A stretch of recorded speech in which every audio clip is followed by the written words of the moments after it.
Hey, what's happening? This is J.I. Star, el Boricua de New York from New York City's Mega 97.9. Back there, what you're listening to in the background is something we're going to get into in just a few seconds. Let me introduce my co-host, Leticia Reyes, en LaEscena.com. Hola, mi gente. I'm Leticia. You're here on En La Escena, where we have the two gentlemen here who need no introduction because they're all over the place. We have Michael Diaz, a.k.a. Juan Bago. How you doing? What's up? What's up? And O, or Oscar Martinez. How you doing? I'm good. How are you? Good.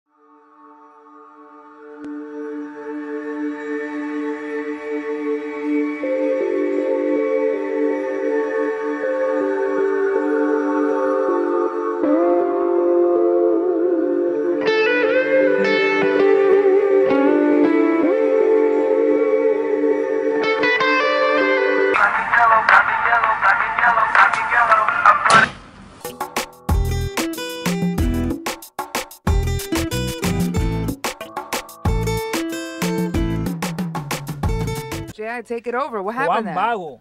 Juan Bago. I was wondering about that. ¿Quién te dio ese nombre? Who gave you Juan Bago? Were you that lazy? No. I actually, my first project that I ever did was a movie called The Story of Juan Bago. And so after the film came out and I was networking, people started calling me just Juan Bago. Okay. So it stuck on me and it's been my official AKA. So. Yo, a lot of noise, a lot of viral video going on out there in YouTube world. Yeah. And I saw it recently. I was told about it a while ago, but I saw it recently, and it is funny. But not only funny, the music's really catchy. Yeah. So Juan Bago and O. Okay, the O stands for what? Oscar. Okay. Oscar. Oscar como Oscar de Leon. Very good. Okay. Simple. So Juan Bago and O. What was the inspiration for Pan con Queso? Well, initially I was just really hungry at like around 3 o'clock in the morning, and I was actually listening to the Wiz Khalifa song Black and Yellow, and then I started thinking, oh wow, pan con queso, and it just kind of went with the song. So immediately I decided to text Mike, and I told him about it, and he was like, I said, hey, pan con queso, Black and Yellow beat, sleep on it, because I didn't think he was gonna get back to me. It was 3 o'clock in the morning. He hits me back, and a minute later he's like, that is hilarious, we have to do it. I was like, yes. Okay, so let's backtrack a second. So you did that. That means that you already have a little history doing some parodies. Is that correct? We did one parody during the summertime. We both worked during the New York International Latino Film Festival. Just one? Just one.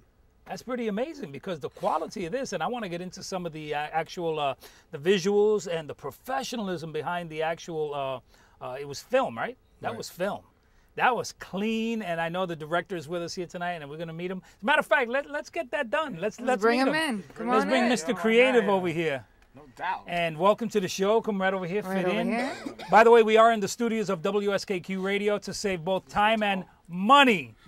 So, exactly, I'm on the air right now, so if you see me peeking over here, it's because I'm kind of keeping track of the show that 250,000 people are listening to right now. And what is your name? Gilbert Flores. And Gilbert, how long have you been doing this kind of work? Actually, I started reading in 2005. I went to the New York Film Academy. There it goes. And from then on, I met Mike in 2006 with my first short film, and, it just took off from there. You guys from the same neighborhood? Not really. Where are you from? I'm actually from Harlem. Oh, okay. That's what I... Like uptown Harlem? Yeah, 122nd around there. Okay. more like Morningside Heights. But, Got it. It's still considered Harlem. I know the area well, and I have an affinity to Washington Heights. Like you guys, I was born and raised in Inwood. And it was just north, one street separated Inwood and Washington Heights, which was Dyckman. And I saw in the video, it was so exciting to watch, some landmarks and to see Cummings Street, Seaman Avenue.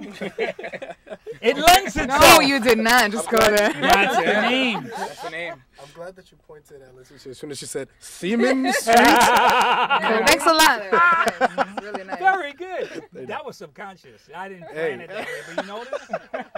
Oh, but not only that, Leticia, since you don't know the area, also I don't. Dyckman Street, which we know it as Dyckman Street, but anyone else that doesn't calls it Dickman Street. Ah. So you got a Dickman Street, Cumming, and Seaman. A beautiful combination. Wow, I'm excited because the guys are from the hood. This has gone viral, but it's not viral y una porquería. This is viral and quality. That's right. Now the track, school me. Who does it belong to? Wiz Khalifa. He's actually a brand new artist. He's actually dropping an album very soon. This was like his #1 hit that kind of just put him on the charts. So when we decided to take this song, we thought it would be a great idea. Even though the single actually came out at the end of 2010 in November. Right. So we were kind of late in the whole remix aspect of it, but we said, hey, so many people have done remixes to it, but nobody's done a Latino remix to it. Right. Well, it was pretty popular for Super Bowl time too, because you know you had the black and yellow, and they did what was it, green and white? I didn't put 2 and 2 together. Ah, That's look right. at that, a little slow You there, a little before slow. me. Damn. Yeah, it's coming. I had it coming. But the hook is mesmerizing. It's funny. Mesmerizing. It is, and that's look. Being in the music industry for so long, that is everything. Is a hook. If it's memorable, people hit you immediately, and you said I got a call, before I forget it. And 3 o'clock in the morning is the perfect time. Most people have the pan y queso or pan con queso. Con queso. I want to get it right. That's when you're having it at 3, 4 in the morning. Con morir soñando, usually, especially if you're uptown. Yes. So the hook, it grabbed you right away. You text to your homeboy. What happened after that? Well, he told me like to sleep on it, but usually when an idea like that, I couldn't sleep. I said, look, tomorrow I'm gonna hit you up. Then a day after that, we're working on another project, so we were already in the studio and we were discussing other stuff. And then I told Oscar to come to the studio, and then I didn't even tell anybody. We were in the studio. I was like, look, pan con queso.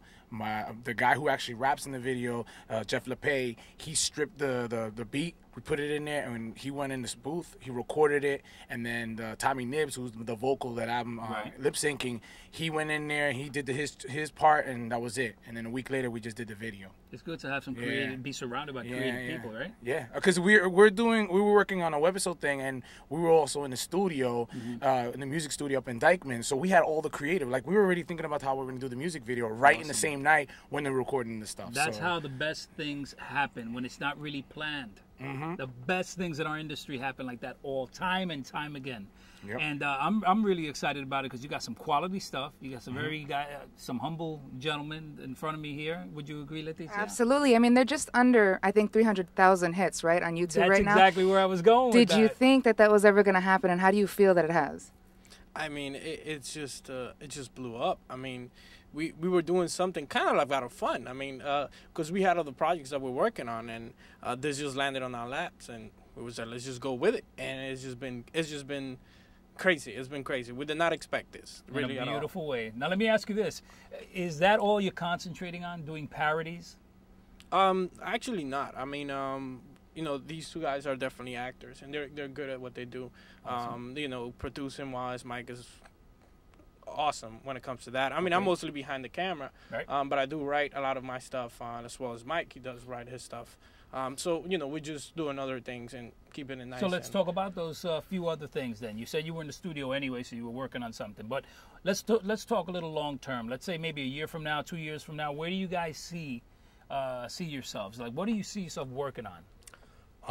Hopefully, definitely working with this team, and big shout outs to Gil for being the director of this video and the creative mastermind behind the cinematography.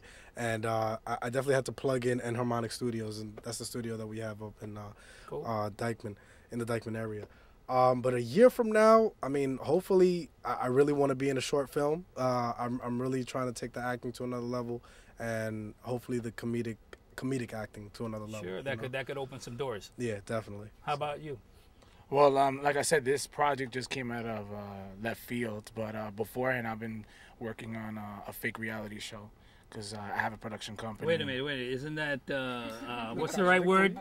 It's an redundant? Yeah, it is, and that's why I'm poking fun of it. So I'm actually doing a fake reality show of a struggling production company, which we get in a lot of difficult situations, even from like weddings and commercials and things of that nature. And we're actually working on a Washington Heights kind of like a New York undercover / Cool. Carlito's Way type of original thing with the serious stuff. And again, awesome. I'm an actor as well, and I have scripts and things of that nature. So luckily with the exposure, people know that there's other stuff besides the parodies that we're going to be working Absolutely. on. Pan con queso, si tú me ves en el colmado con hambrita ahí, pan con queso, pan con queso, pan con queso, pan con queso, vamos.